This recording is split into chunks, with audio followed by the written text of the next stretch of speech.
Hello, everyone. Thank you for joining the webinar today, which is on Map Your Journey to AWS. My name is Prabhat. I am a principal cloud consultant at Devoteam. And today we are talking about a challenging topic that most companies see as an embracing step or the first step to public cloud and especially Amazon Web Services. We at Devoteam help customers achieve their business objectives through the power of technology and especially around embracing cloud. In the webinar today, we talk about how customers can especially use migration acceleration program, which is a program defined by Amazon Web Services, and achieve cloud migration. I'm joined today by my friends and colleagues on this panel. Each one of them is a specialist in their field and brings in a wealth of experience from cloud migrations and working alongside with lots of organizations in their cloud transformation journeys. Some of the folks here, as you see on the screen, from Amazon Web Services and Devoteam as well. First of all, let's talk about who are we. We are Devoteam, a global tech consulting company, and we work in the dedicated AWS practice called as Devoteam A Cloud. We are an AWS award-winning practice, primarily based in Europe. We were a consulting partner of the year, and most recently, the AWS Migration Partner of the Year for 2021. We are known for a bunch of competencies that you see on the screen right now. And we do a lot of work based on DevOps and containerization as well. We, from our DNA, are a learning and a training company. We're an Amazon training partner, wherein we believe development and learning are key to a successful cloud transformation and an organization's journey to the cloud. We enable you while on the journey. We help customers be like us. In the year 2020, when the pandemic hit, we trained more than 1,000 people, and especially 50% of them were trained remotely.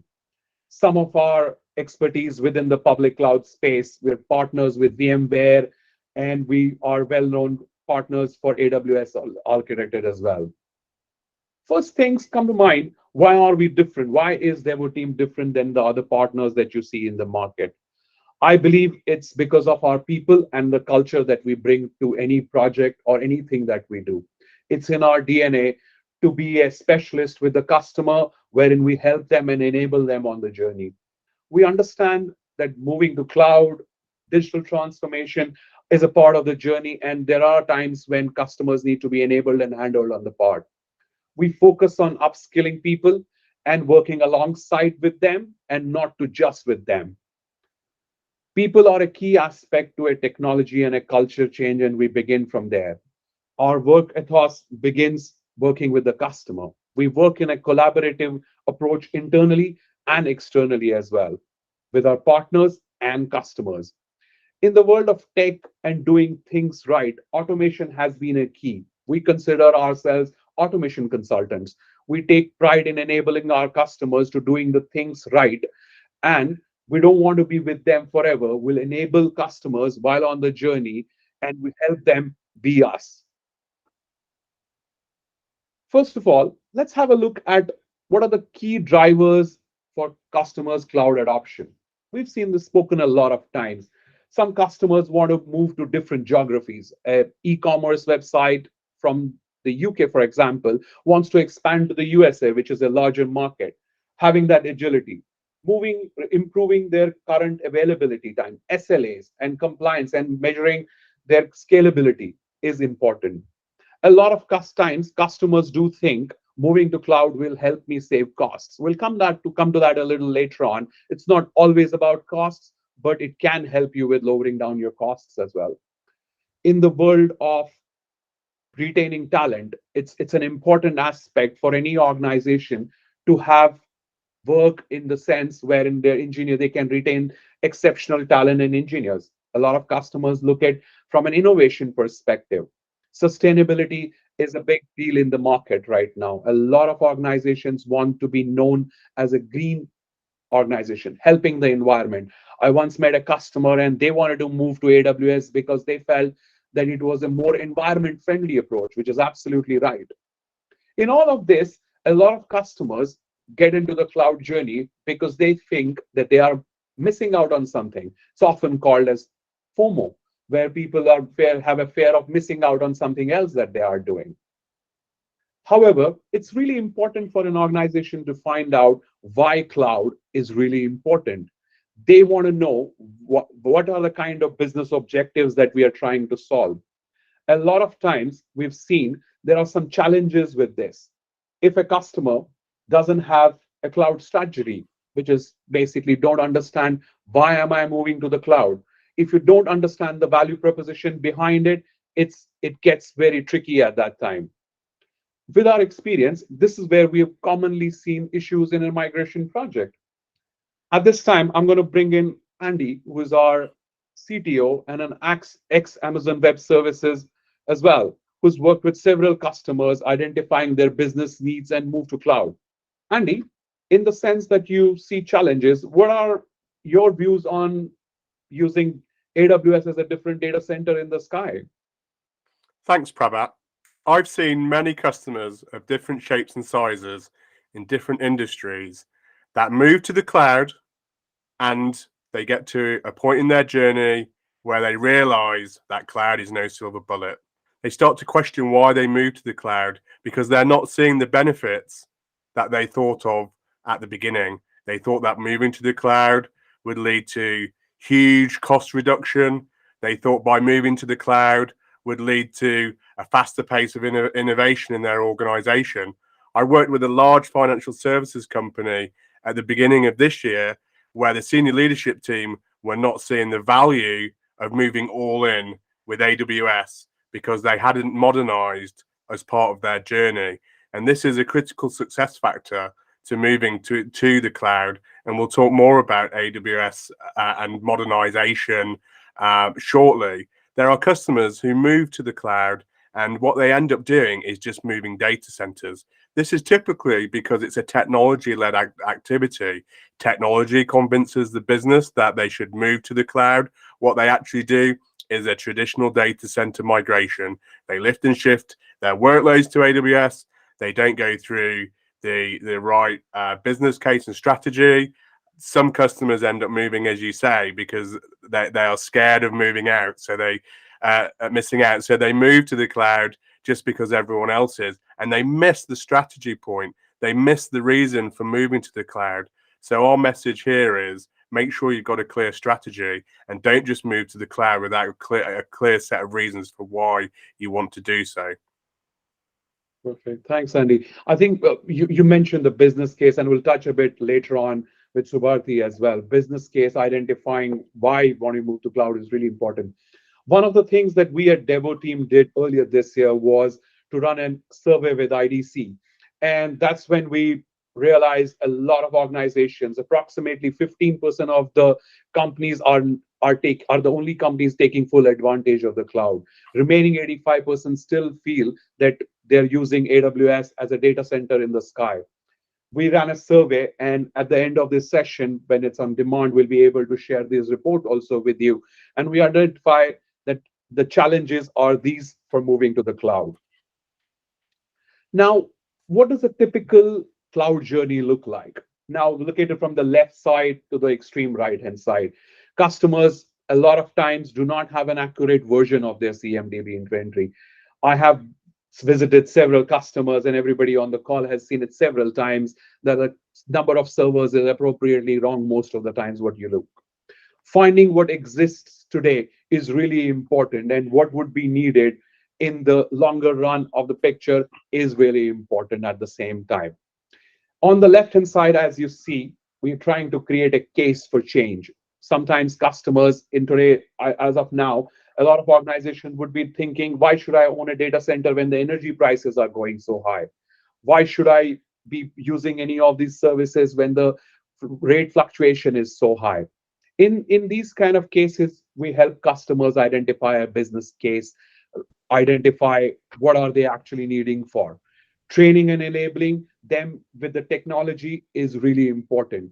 Sometimes customers don't see a value or a need of going to a different provider because they think that their employees will not be able to cater to the change. Identifying the change cost of change versus cost of doing nothing is really important. Second phase is around the mobilization through experiences. We have identified mobilizing things as per AWS best practices. The migrations are a tool-based approach. Modernization sometimes takes a little bit of an understanding about the application stack. Once you are in the cloud, it's not only about keeping the lights on, but to innovate and optimization. A lot of times customers see dual costs as they move to cloud. Decommissioning, retiring stuff is really important at the same time. In the mobilize, building target landing zones, complying with the security of your industry is really important at the same time. Most of the times when I talk to customers, I talk about creating a migration velocity, identifying which apps can move fast, creating prioritized move groups, and organizing in sprints. As your developers work in sprints, similarly, this migration can also happen into sprint, and you should be able to forecast the entire project time scale. Based on a typical cloud migration journey, this is where we feel that a journey is never linear. I'm talking to a customer right now who has several workloads in AWS right now. However, they have a lot of legacy at the same time too. We don't think the journey is ever linear. It depends on where the customer is on their journey. Some workloads might be far ahead than the remaining ones. On this, I want to ask Andy, what's our secret ingredient? How are we doing a cycle of a migration a bit differently? Thanks, Prabhat. Where we really differentiate is, as you said at the beginning, we're an automation company. We believe that whether you move a single workload to AWS or whether you're doing a large-scale migration to AWS, a key secret is to make sure you automate. Automation and building automation skills within your organization is a key factor to success. And we help upskill customers on AWS. As you said earlier, we're a training partner. Part of our approach is to upskill customers. We will train you on AWS, but we don't just train you on AWS. We also train you on automation. Automation is a really important factor when you move to the cloud. Having clear business sponsorship is really key. If you don't have the business buy-in, you could be in a position where you start your migration, but perhaps it stalls in the future. You need to build on these solid foundations. As you can see in the slide, in the assess and in the mobilize phase, there's a whole lot of preparation that needs to be done before you start migrating. And as I said earlier, this is equally important if you're just moving a handful of workloads or whether you're moving thousands of workloads. The learning program is a really important part of moving to the cloud. You are changing so much when you move to the cloud that it's important that you upskill your people, not just in tech, but in the way that they work, the way that they build, and the way that they deploy and operate on the cloud. And in the micro and macro management part of this journey, it's important that you have the right guardrails, that you have the right program governance, that you set up your program for success. But when it comes down to the different wave groups and the wave planning and the individual workloads, you need to empower those teams to migrate their workloads when it comes to their workload. They are the experts in migrating their workloads, and we support these programs at the high level, and we also dive deep with teams on architecting their workloads in the cloud and supporting them through the process. Oh, thanks, Andy. I mean, one of the things that I liked about this is that it's a defined methodology. It's a framework. And I'm working with a customer right now wherein we picked up something from the Migration Acceleration Program is a sustainability model, identifying the carbon footprint of the organization and how they can do better in the sustainability pillar. On that note, let me bring in my friend Subharti from AWS, who works for the MAP team. Welcome, Subharti. Pleasure having you here. Could you start by telling us what your role at AWS is and how do you help customers? Absolutely. Thank Prabhat and Andy. So hi, everyone. I'm Subharti Ghosh. I'm a part of the Migration Acceleration Program of AWS. As a part of the program, we support our customers in accelerating and de-risking their migrations and modernization journey onto AWS. So I will take you through on the more features about this program, Prabhat. Sure.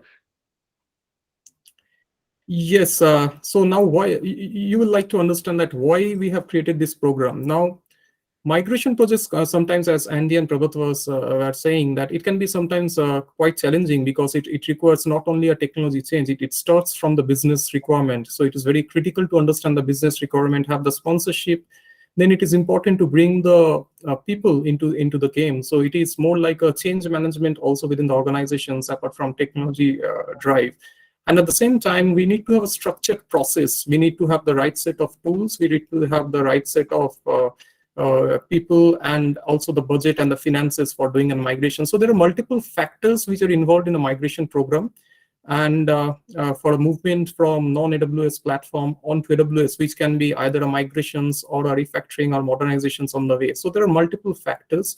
And if these factors are not looked upon as a single within a single framework, sometimes it risks the migrations projects altogether. So what we have done from the AWS side, based on our experience of migrating thousands of customers onto AWS, we have created an agile-based migration methodology under the MAP, which includes our global network of partners, migration competent partners like Devoteams. We have our tool sets, our training units, and internal solution architects and specialist services organizations, our professional services, and at the same time, we provide incentives and funding to the partners and customers to accelerate their migrations and movement onto AWS.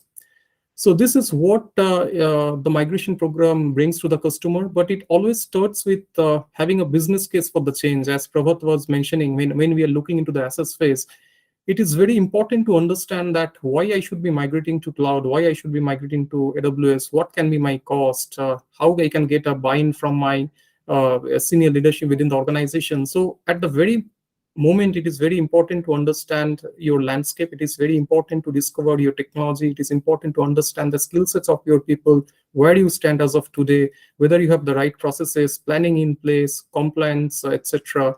And then we create a business plan. So this program brings everything under the same umbrella. And apart from, like, if we look into some of the benefits, Prabhat and everyone in the call, like moving to AWS will definitely bring you a cost savings, productivity, agility, and resiliency. Prabhat, if you can go to the next slide. But when you look into like using a program like a MAP, based on our experience out of the migrations of customers, it brings much more benefits with this regard. And it is not only about cost savings, productivity, and agility. It is more about the change management, which we were speaking about, because migration projects are more about people and the changes and how to execute those. So this program helps bringing all the things together. No, I agree. What I really like about MAP, it's a set defined methodology at each different phase. Partners like Devoteam can tap into resources of Amazon Web Services, bring in some training resources, do things like immersion day, game day to help customers identify what the new world would look like. Change is difficult. Disruption is always a little bit friction. We understand that. So the program I really like about the fact that it helps gradual move to the cloud. So what does a typical map cycle look like? What are the kind of benefits do partners like us can get from it?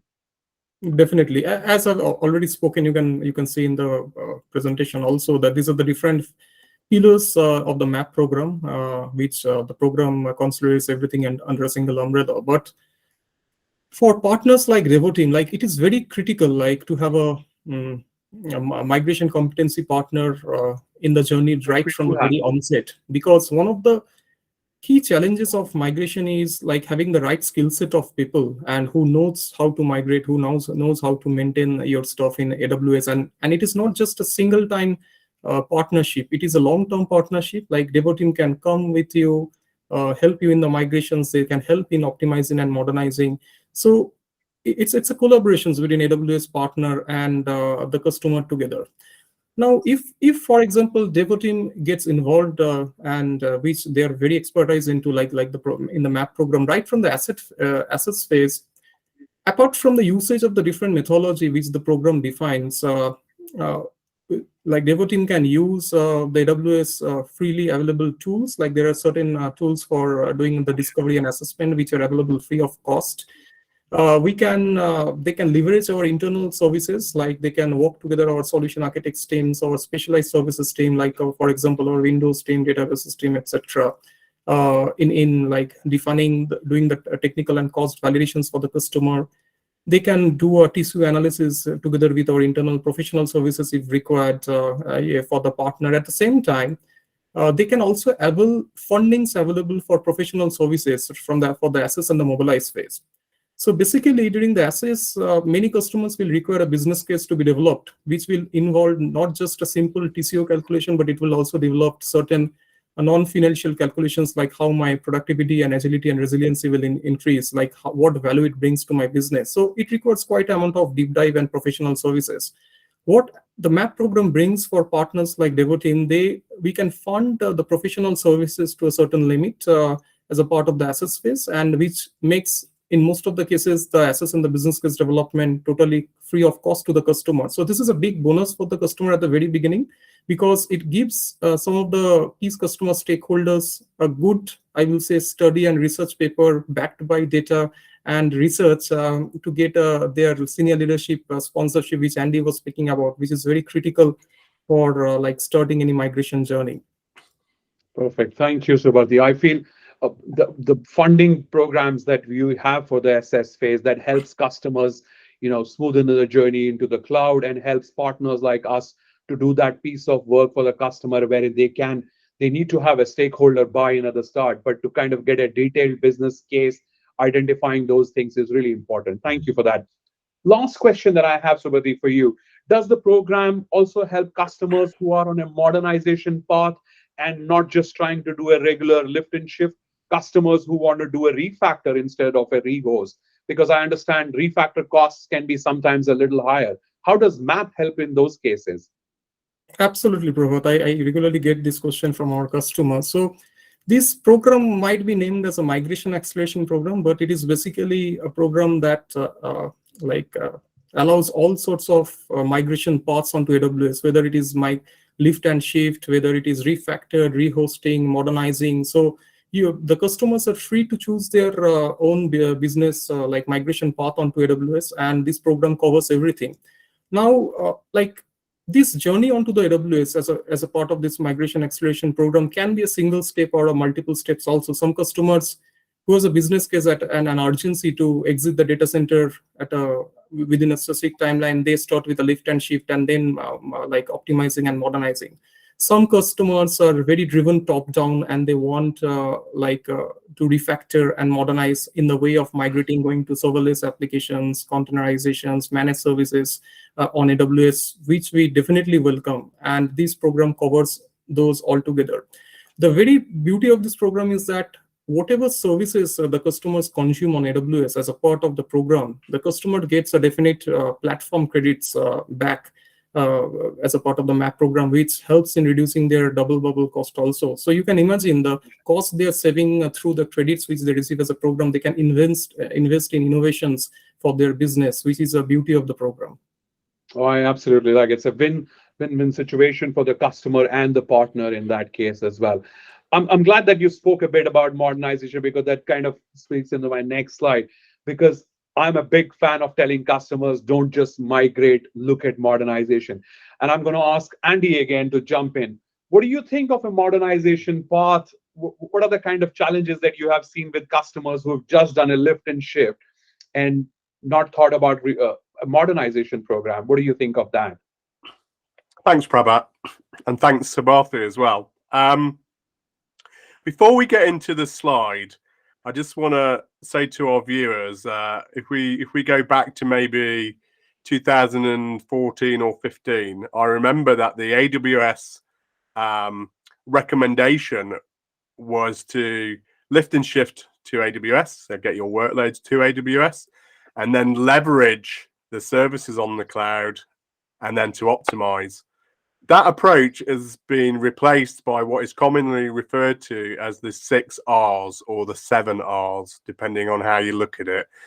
Those R types, as they're referred to, include retire, so retiring workloads, retaining workloads. Maybe there's workloads that you just can't move to the cloud just yet for whatever reason. and sometimes replacing or repurchasing those workloads. But today on this slide, we're talking more about rehosting, which is commonly referred to as lift and shift, and that's where the focus of the slide is in the middle. Or if you follow the top arrow, we're looking at refactor, re-architect, and replatform. Let's just talk about rehosting for a moment.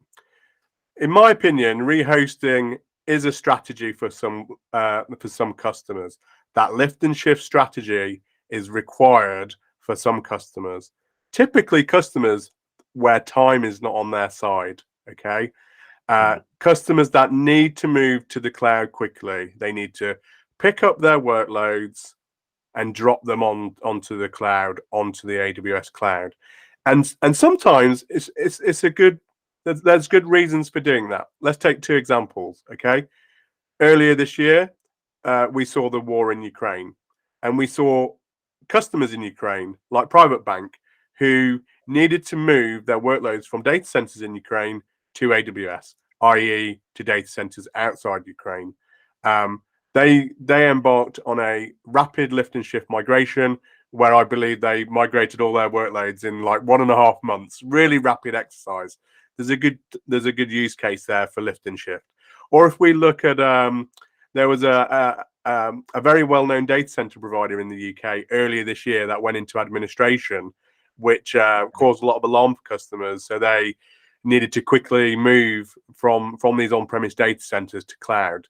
So there's definitely a requirement for lift and shift, but there's danger in lift and shift, in my opinion. Some of those dangers include if you just outsource a lift and shift migration to a partner who just picks up your workloads and puts them into AWS, I would challenge, what do you learn as part of that process? What do your teams learn? What process do you go through in the learning? And we touched on learning as a real important aspect of your change program. What do you actually learn if you just lift and shift to the cloud? So I think there's real danger in there. I think the second danger, and I touched on it earlier, is the danger is if you lift and shift to the cloud, you get to a position where you're operating on the cloud, and then you stop. Okay, so you've moved to the cloud, everything's running in the cloud. Maybe you haven't learned much, maybe you haven't addressed technical debt in your migration, but then you stall, you stop. The real danger that is linked to this modernization pathway topic is, how do you get the business case for further modernization? Some of your senior stakeholders, your leadership team may think, well, you're on the cloud, so surely you get all the benefits of the cloud. But maybe you don't. And maybe you need to further modernize. And maybe further modernizing requires investment. And you really struggle to build a business case to modernize workloads on a workload basis. So if we look at the arrow at the top, maybe there's good justification to modernize as part of your migration to AWS. And by modernize, we mean, and Subhati touched on it earlier, moving to cloud native architectures, moving to managed services, managed databases, and moving to open source technologies. There's a lot of benefit in actually refactoring, re-architecting, and replatforming your workloads as you move to the cloud. And it's an enormous opportunity to retrain your staff. Okay, we talked about automation earlier. So if you are an on-premise environment where you don't have a lot of automation, now's the time to go through that process. Okay, to learn how to automate and to learn how to refactor your applications, and to really leverage the 200+ services on AWS. So I think there's a lot of benefit in modernizing and not stalling through that lift and shift approach. And if you look at the bottom of the slide, we've touched on it a few times, modernizing your people, your process, and your culture. Moving to the cloud is not just a technology activity, it's a whole organizational transformation. Cloud is an enabler, and it's not a silver bullet. Perfect. Thank you, Andy. I think the message is clear. Don't just migrate, instead, look at modernize. And working alongside with a partner who's done this over a period of time, who can work alongside with you, is really key. Okay, time for us to see some of all the work that we've spoken about. Where have we done this? I'm going to bring in my colleague from France. Didier, bonjour. Can you hear us okay? Bonjour. Hi, everyone. And could you Didier talk from. could you talk through us about some of the projects that you have been a part of and what they were? What are the kind of challenges that we solve for the customer? Yes, and to go on what Andy said before, two different examples with two different time frames. So the first one is Bouygues Telecom, which is an important telco in France, delivering some mobile and fixed services.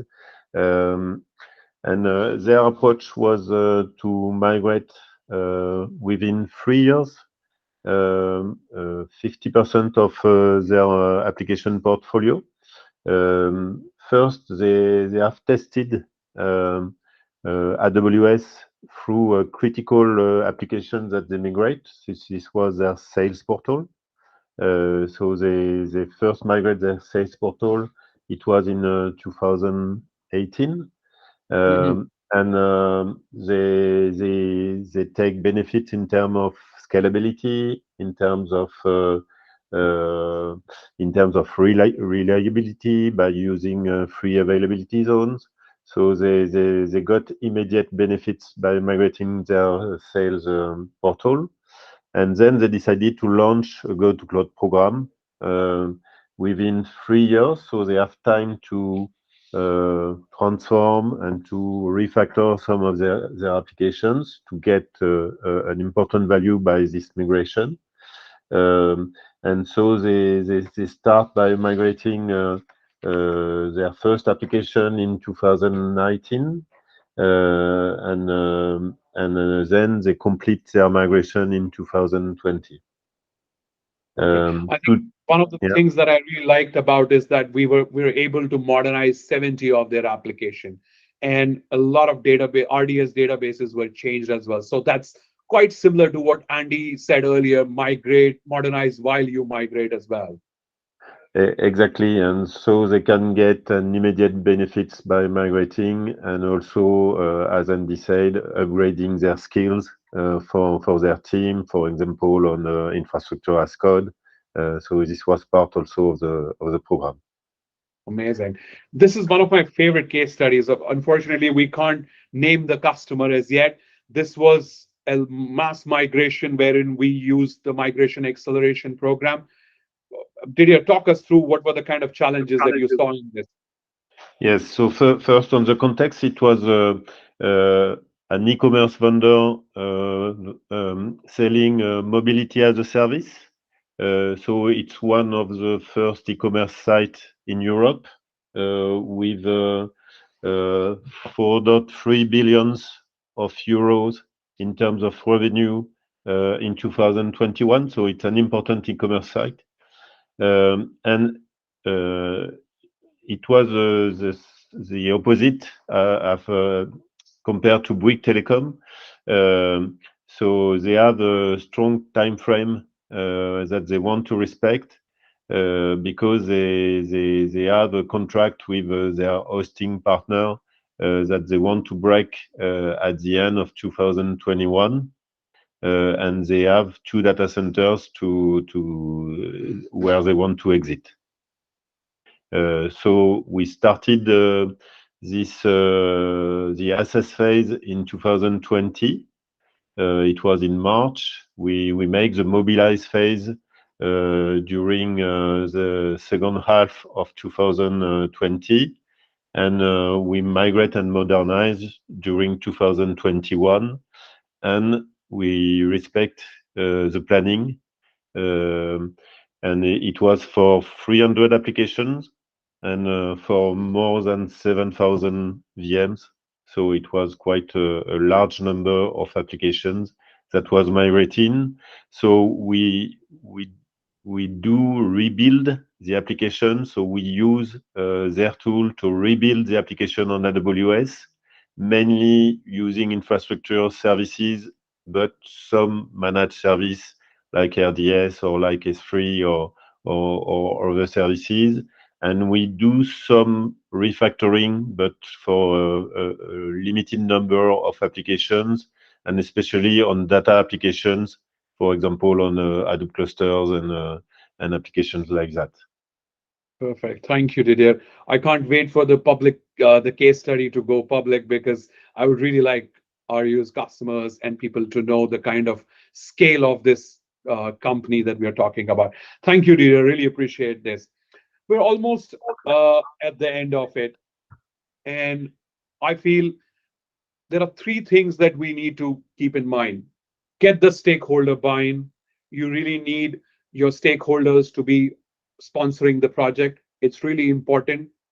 Second, if you think there's a workload, pick that up, act small, and get started. If you don't want to pick up you want to understand what to do, get us to do an assessment. As Subharti has already said, using MAP's assess phase, we can help you get started with an assessment, and you essentially probably might not even end up paying for it. And lastly, in all of this, really important, bring a partner who has the experience and credentials. Choose a partner who shares your cultural value.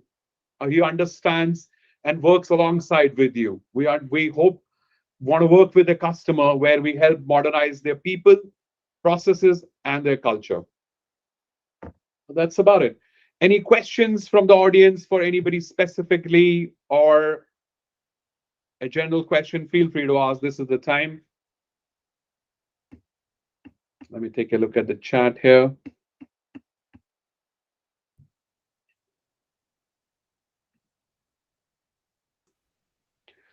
This webinar will be available on demand as well. There will be an email address or a contact us form. So in case you're watching this on demand, thank you for watching this on demand. And thank you for the people who joined in today on a live webinar. Really appreciate this. If you have any questions, please do give us a shout. Please ask us in the comments section. And thank you, everybody. Thank you, speakers. Thank you, Didier, Andy, Subharti, for making this happen. Thank you so much. Thank you, everyone. Thank you. Thank you.